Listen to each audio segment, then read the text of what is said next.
সাথে কাজ করার আহ্বান জানিয়েছেন আওয়ামী লীগের সাধারণ সম্পাদক সৈয়দ আশরাফুল ইসলাম। বিকেলে বঙ্গবন্ধু এভিনিউয়ে ঢাকা মহানগর আওয়ামী লীগের বর্ধিত সভায় তিনি এই আহ্বান জানান। দলের ভারপ্রাপ্ত সভাপতি এম এ আজিজের সভাপতিত্বে সভায় অন্যান্যের মধ্যে আওয়ামী লীগের যুগ্ম সাধারণ সম্পাদক মাহবুবুল আলম হানিফ, ঢাকা মহানগর আওয়ামী লীগের সাধারণ সম্পাদক মোফাজ্জল হোসেন চৌধুরী মায়া, যুগ্ম সাধারণ সম্পাদক অ্যাডভোকেট কামরুল ইসলাম সহ দলের নেতাকর্মীরা উপস্থিত ছিলেন।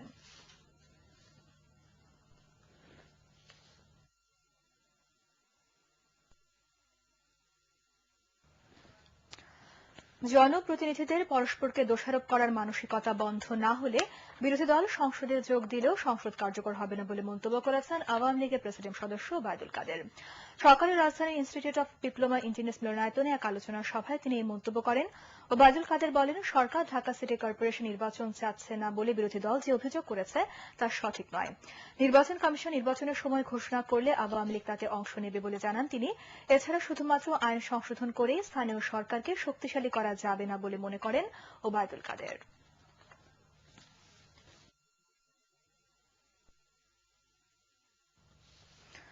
মুক্তিযুদ্ধের চেতনা ও আজকের বাংলাদেশ শীর্ষক এক আলোচনায় বক্তারা বলেছেন, সরকার জনগণের কল্যাণে কোনো কাজ করছে না, বরং প্রতিহিংসার রাজনীতি চালু করেছে।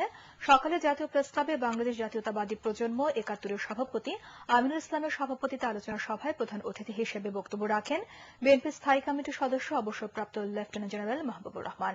এছাড়া অনুষ্ঠানে অন্যান্যের মধ্যে বক্তব্য রাখেন যুবদলের সভাপতি অ্যাডভোকেট সৈয়দ মোয়াজ্জেম হোসেন আলাল, আসিফা আশরাফি পাপিয়া এমপি। মহান বিজয় দিবস উদযাপন ২০১০ উপলক্ষে বাংলাদেশ আওয়ামী শিশু যুব সাংস্কৃতিক জোটের আয়োজনে রাজধানীতে আলোচনা সভা ও সাংস্কৃতিক অনুষ্ঠান অনুষ্ঠিত হয়েছে। কেন্দ্রীয় শহীদ মিনারে আয়োজিত এই অনুষ্ঠানে প্রধান অতিথি ছিলেন আওয়ামী লীগের প্রেসিডিয়াম সদস্য অ্যাডভোকেট ইউসুফ হুমায়ুন। আলোচনায় আইন প্রতিমন্ত্রী অ্যাডভোকেট কামরুল ইসলাম, দৈনিক সমকালের ব্যবস্থাপনা সম্পাদক আবু সাইদ খান, ঢাকা সড়ক পরিবহনের সিনিয়র সহ সভাপতি মোহাম্মদ মতলুবুল করিম বক্তব্য রাখেন।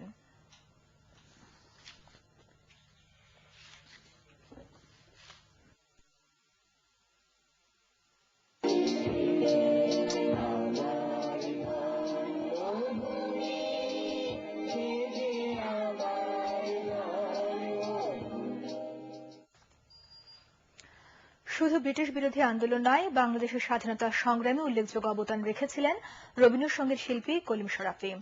তার গানের মধ্য দিয়ে অসাম্প্রদায়িক চেতনাকে ছড়িয়ে দিতে তিনি সবসময় তৎপর ছিলেন।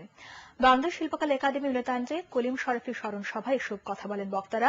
স্মরণ সভায় অন্যান্যর মধ্যে সংসদ উপনেতা সৈয়দা সাজিদা চৌধুরী, বাংলাদেশ শিল্পকলা একাডেমির মহাপরিচালক কামাল লোহানী এবং কলিম শরাফীর পত্নী অধ্যাপক নওশাবা শরাফী বক্তব্য রাখেন।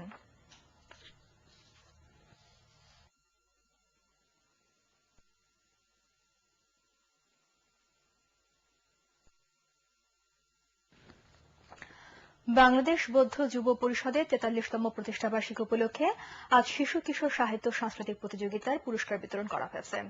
রাজধানী শিশু একাডেমি মিলনায়তনে আয়োজিত অনুষ্ঠানে তথ্যমন্ত্রী আবুল কালাম আজাদ প্রতিযোগিতার বিজয়ীদের হাতে পুরস্কার তুলে দেন। এ সময় ২০১০ সালের এসএসসি ও এইচএসসি পরীক্ষায় সকল বিষয়ে জিপিএ ৫ প্রাপ্ত শিক্ষার্থীদের সংবর্ধনা ও গুণীজন সম্মাননা দেওয়া হয়। অনুষ্ঠান শেষে কবিগুরু রবীন্দ্রনাথ ঠাকুরের নটির পূজা ও পূজারিণী অবলম্বনে নৃত্য নাট্য হে অনন্তপূর্ণ পরিবেশিত হয়। অনুষ্ঠানে ঢাকা বিশ্ববিদ্যালয়ের উপাচার্য অধ্যাপক মশ আরিফিন সিদ্দিক, বাংলাদেশ বৌদ্ধ যুব পরিষদ ঢাকা অঞ্চল সভাপতি সঞ্জয় বড়িয়া উপস্থিত ছিলেন। আশুলিয়ার একটি গার্মেন্টসের চুরি ধোয়া তৈরি পোশাক রাজধানী মিরপুরের একটি গুদামঘর থেকে উদ্ধার করেছে পুলিশ। প্রায় ২০ লাখ টাকা মূল্যের ১৪২ বস্তা রপ্তানিযোগ্য এসব তৈরি পোশাক চুরির সাথে জড়িত সংঘবদ্ধ চোর দলের ৮ সদস্যকে গ্রেফতার করেছে পুলিশ। এছাড়া চোরাই কাজে ব্যবহৃত ২টি কাভার্ড ভ্যানও আটক করা হয়। পুলিশ জানায়, আশুলিয়ার একটি গার্মেন্টস থেকে গত ৬ ডিসেম্বর ২৯৪ কার্টুন জ্যাকেট রপ্তানির উদ্দেশ্যে চট্টগ্রাম বন্দরে নেওয়ার সময় ১০০ কার্টুন জ্যাকেট কাভার্ড ভ্যানের ড্রাইভার ও হেলপারের যোগসাজশে সংঘবদ্ধ চোরের দল সরিয়ে ফেলে। তারা পোশাকগুলো ওই গুদামে রেখে দেয়।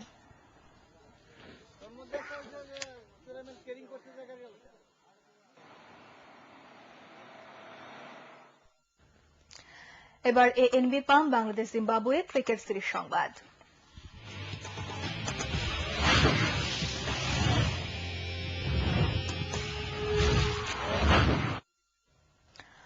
মাঠ খেলার অনুপযুক্ত থাকায় চট্টগ্রামে বাংলাদেশ জিম্বাবুয়ে চতুর্থ ওয়ানডে ম্যাচ পরিত্যক্ত ঘোষণা করা হয়েছে। এতে সকাল থেকে স্টেডিয়াম চত্বরে ভিড় করা ক্রিকেট ভক্তরা ক্ষোভ প্রকাশ করেন। ক্রিকেট মন্ত্রীরা জানান আয়োজকদের অব্যবস্থাপনাই এর জন্য দায়ী, আর আয়োজকরা বলছেন এমন পরিস্থিতির জন্য তারা প্রস্তুত ছিলেন না। তাছাড়া বিক্রি হওয়া টিকিট নিয়ে পঞ্চম ওয়ানডে খেলা দেখা যাবে বলেও জানান তারা। চট্টগ্রাম থেকে সজল বর্মনের ক্যামেরায় আব্দুল্লাহ হীরার রিপোর্ট। সকাল থেকে বৃষ্টি না হলেও আগের দিনের বৃষ্টিতে অনুপযুক্ত হয়ে পড়া মাঠ আর ম্যাচের জন্য প্রস্তুত করা সম্ভব হয়নি। দুপুর 12:30 নাগাদ আম্পায়ার ও বাংলাদেশ জিম্বাবুয়ের খেলোয়াড়রা মাঠ পর্যবেক্ষণ করে চতুর্থ ওয়ানডে ম্যাচ পরিত্যক্ত ঘোষণা করার সিদ্ধান্ত নেয়। আউটফিল্ডের যে অবস্থা সেই মোতাবেক এবং অ্যাটমসফেরিক মানে আজকে আবহাওয়ার যে কন্ডিশন আপনি দেখছেন যে রোদ যাচ্ছে আসছে, এই অবস্থাতে মাঠ শুকানোর কোনো সম্ভাবনা নেই, একেবারে নেই বললেই চলে। সেই জন্য আজকে ম্যাচটা কল অফ করা হয়েছে। তবে সকাল থেকে বিভিন্ন রঙে সেজে ক্রিকেট অনুরাগীরা স্টেডিয়াম চত্বরে ভিড় করতে থাকে। খেলা মাঠে না গড়ানোয় উল্লসিত সাধারণ মানুষ ক্ষোভ প্রকাশ করে। তারা জানায় আয়োজকদের গাফিলতির কারণেই চট্টগ্রাম বিভাগীয় স্টেডিয়াম এখনো বিশ্বকাপের জন্য প্রস্তুত করা সম্ভব হয়নি। আমরা আশা করেছিলাম যে খুব আর্লি শুরু হবে, বাট আমরা এখন বুঝতে পারতেছি যে এখানে কাজের মানটা খুবই স্লোলি হচ্ছে। আজকে সকাল থেকে কোনো বৃষ্টি নাই, তারপরেও কেন খেলা হবে না? খেলা হতেই হবে। তবে ম্যাচ মাঠে না গড়ানোয় বাংলাদেশ ক্রিকেট বোর্ডের অর্থনৈতিক ক্ষতির পাশাপাশি বিশ্ব র্যাঙ্কিংয়ে বাংলাদেশ দলের উপরে ওঠার সুযোগটিও কিছুটা ঝুলে গেল। আর এক সিরিজে সর্বোচ্চ উইকেট পাওয়ার কীর্তি গড়ার কাজটিও স্পিনার আব্দুর রাজ্জাকের সামনে এখন কঠিন হয়ে পড়লো। নাম্বার 8-এ চলে যেতে পারতাম, কিন্তু যেহেতু হয়নি সেটা নিয়ে আসলে তো খারাপ করার কিছু নেই। আমাদের যেহেতু সামনে আর একটা ম্যাচ রয়েছে, তো ওইটা জিততে হবে। ওইটা জিতলে আমরা অ্যাটলিস্ট আগায় তো থাকবো। এরপরে কখনো ম্যাচ হলে সেটা আমরা রিকভার করতে পারবো। চট্টগ্রামের জহুর আহমেদ চৌধুরী স্টেডিয়ামে সিরিজের পঞ্চম ও শেষ ওয়ানডে হবে রোববার। চতুর্থ ওয়ানডে ম্যাচ পরিত্যক্ত ঘোষণা করার পরপরই বন্দরনগরী চট্টগ্রামের আকাশে সূর্যের আলো তীব্র দ্যুতি ছড়ালেও আফসোস রয়ে গেল বাংলাদেশ ক্রিকেট দলের খেলোয়াড়দের মধ্যে এবং ভক্তদের মধ্যে। আর তা হলো জিম্বাবুয়ের বিপক্ষে বাকি দুটি ম্যাচ জিতলেই ওয়ানডে র্যাঙ্কিং এ ওয়েস্ট ইন্ডিজকে পেছনে ফেলে শক্তভাবে অষ্টম স্থানে উঠে আসতে পারত বাংলাদেশ ক্রিকেট দল। আর আব্দুর রাজ্জাক পেতে পারতেন এক সিরিজের সর্বোচ্চ উইকেট শিকারের খেতাব, যা এখন কঠিন হয়ে পড়ল। Abdullah Hira, ATN Bangla, Zahur Ahmed Chowdhury stadium, Chittagong. Power energy drinks বিশ্বকাপ প্রতিদিন।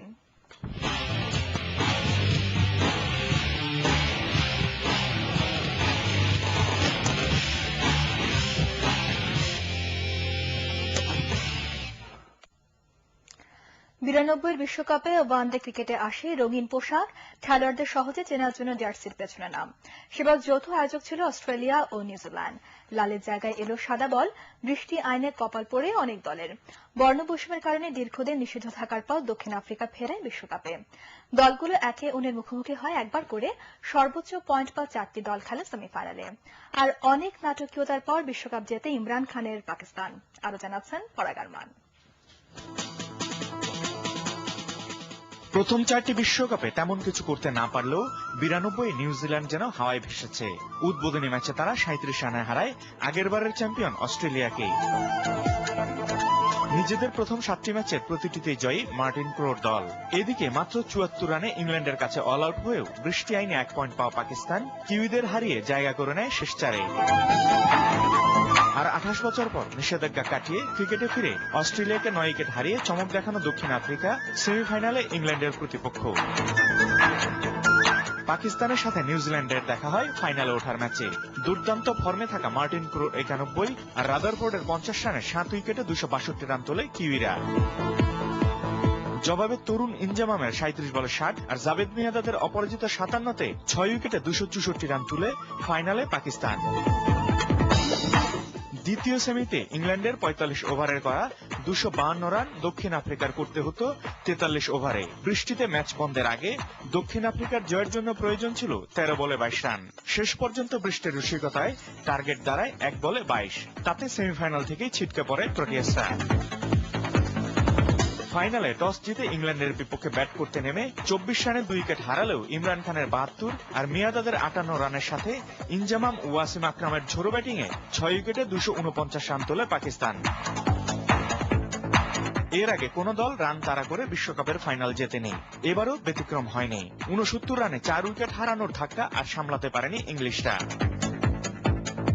ওয়াসিম আকরাম, আকিব জাভেদের পর মুস্তাকের ঘূর্ণি বলে 227 রানে অল আউট হয় তারা। আর প্রথমবার ফাইনাল উঠেই শিরোপার স্বাদ পায় ইমরান খানের পাকিস্তান। পরাগ আরমান, ATN বাংলা। এবার পাটেক্স খেলার খবর।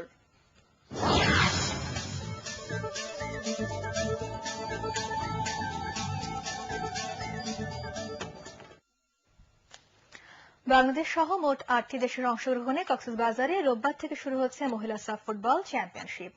প্রথম ম্যাচে মুখোমুখি হবে নেপাল ও মালদ্বীপ। প্রতিযোগিতার শুরুতে 1.5 ঘণ্টা জমকালো উদ্বোধনী অনুষ্ঠান হবে। মিডিয়া পার্টনার ATN বাংলা সরাসরি সম্প্রচার করবে।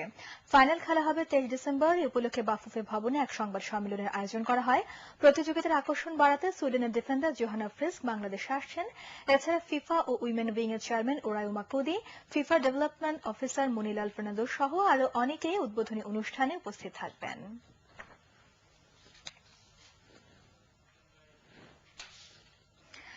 বাংলাদেশের পর ভারতের কাছেও ওয়ানডে সিরিজে হোয়াইট ওয়াশ হল নিউজিল্যান্ড। 5 ওয়ানডে সিরিজে চেন্নাইয়ে শেষ ম্যাচে ভারতের বিপক্ষে 8 উইকেটের বড় ব্যবধানে হেরেছে নিউজিল্যান্ড।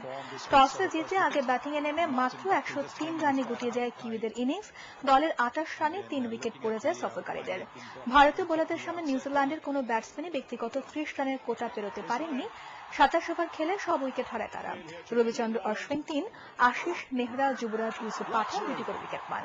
104 রানের টার্গেটে জবাব দিতে নেমে 29 ওভার হাতে রেখে সহজ জয় তুলে নেয় ভারত। পার্থিব পাত্রের অপরাজিত 56 ও যুবরাজ সিং এর 42-এ 2 উইকেটে জয়ের লক্ষ্যে পৌঁছে যায় স্বাগতিকরা।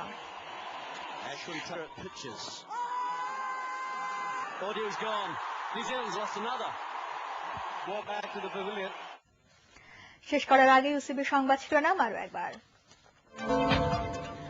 মানবাধিকার রক্ষায় নির্বাহী ও বিচার বিভাগের দক্ষতা নিয়ে প্রশ্ন তুললেন সাবেক প্রধান বিচারপতি হাবিবুর রহমান।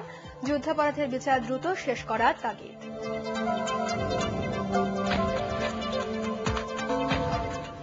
সংসদ বর্জন ও হরতালে গাড়ি পোড়ানো রাজনৈতিক অধিকার নয় বললেন সুরঞ্জিত সেনগুপ্ত। বিরোধী দলকে নির্মূল করতে সরকার নানা অপকৌশলে লিপ্ত বলল বিএনপি।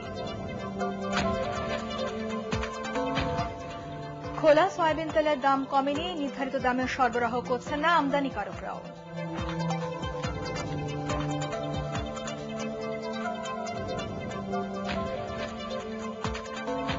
হজ ফ্লাইটের শিডিউল বিড়ম্বনায় সৌদি আরবে চরম ভোগান্তিতে কয়েক হাজার বাংলাদেশি হাজি।